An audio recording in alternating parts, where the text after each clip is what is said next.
Hello friends, welcome to my channel.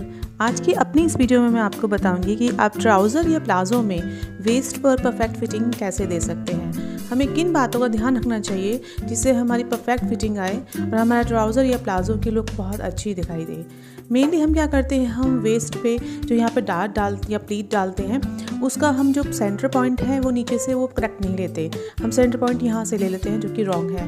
हमें centre point जो extended line होती है हमारी उससे लेनी चाहिए। क्रॉच एरिया पे जो हम 2 इंचेस एक्सटेंड करते हैं फ्रंट पार्ट पे उसका सेंटर लेना चाहिए और उसी से हमें वो वेस्ट डार्ट डालनी चाहिए, तभी हमारी परफेक्ट वहाँ पे फिटिंग आती है और हमारा सेंटर भी करेक्ट निकल के आता है। ठीक है, तो हमारा फर्स्ट पॉइंट है कि हमें यहाँ डार्ट का ध्यान रखना है। सेकंड हमारा क्या ध्यान रखना है हमें कि हमें जो हमारा टमी है वो फ्लैट तो नहीं होता, थोड़ा राउंड शेप में होता है।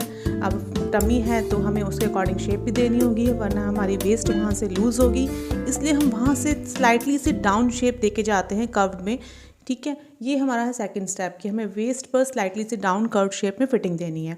थर्ड हमारा पॉइंट आता है क्रॉच लाइन पे। एक क्रॉच लाइन जो हमेशा है वो हमारी जो एक्सटेंडेड होती है, एक थोड़ी सी आउट होती है, जो हम एक्सटेंड करते हैं वहीं से हमें रीशेप करनी है और वो हमारी राउंड शेप जाएगी राउंड स्केल की हेल्प से। अब हम आते हैं हमारी बैक पार्ट पे। बैक पार्ट पे हमें किन किन बातों का ध्यान रखना है। देखिए, बैक पार्ट हमारा जो है फ्रंट पार्ट से एक्सटेंडेड होता है, वो हमें पता ही है। हमें अप वेस्ट को भी एक्सटेंड करना पड़ता है, क्रॉच एरिया को भी एक्सटेंड करना पड़ता है। अब हम अप वेस्ट को कितना एक्सटेंड करेंगे ये हमारे मेजरमेंट पे डिपेंड करता है। हमारा मेजरमेंट अगर कम है, मीन्स हमारी वेस्ट जो है वो कम है, तो हमें यहाँ पे 2 इंचेस या 2.2 इंचेस या 3 इंचेस हम ले सकते हैं। लेकिन जैसे जैसे हमारा वेस्ट बल्कि साइज़ में अभी हमारा कोई वेस्ट है, हम कोई मोटे इंसान का बना रहे हैं, तो उसमें हमें जो है वो एक्स्ट्रा लेना होता है, 3 इंचेस तक चला जाता है। राइट, अब फर्स्ट पार्ट तो हमारा फर्स्ट पॉइंट हो गया इसमें कि हमें वेस्ट पे ध्यान देना है जो हम आप एक्सटेंड करते हैं। सेकंड है हमारा क्रॉच एरिया।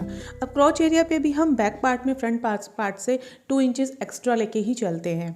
अब ये 2 इंचेस भी हो सकता है और 2.2 इंचेस या 2.3 इंचेस भी हो सकता है, डिपेंड करता है आपका मेज़रमेंट क्या है। जितना मेज़रमेंट बड़ा होगा, ज़्यादा होगा हिप साइज़, उतना ही हमारा ये क्रॉच एरिया थोड़ा सा एक्सटेंड हो जाएगा, और जितना हम स्लिम किसी का बनाएंगे तो कम होगा। थर्ड पॉइंट है हमारा बॉटम। अब हम बॉटम पे भी ध्यान रखना है। जैसे हमारा फ्रंट का बॉटम है, बैक का बॉटम फ्रंट के बॉटम से हमेशा एक्सटेंड होता है और वहाँ पे फिर से रीशेप दी जाती है। तो हमें हमेशा इस बात का ध्यान रखना है कि हमारा फ्रंट और बैक पार्ट में कुछ चेंजेस होते हैं, जिसके अकॉर्डिंग ही हम अगर फिटिंग देंगे तो ही प्रॉपर शेप में हमारा ट्राउज़र या प्लाज़ो बनेगा।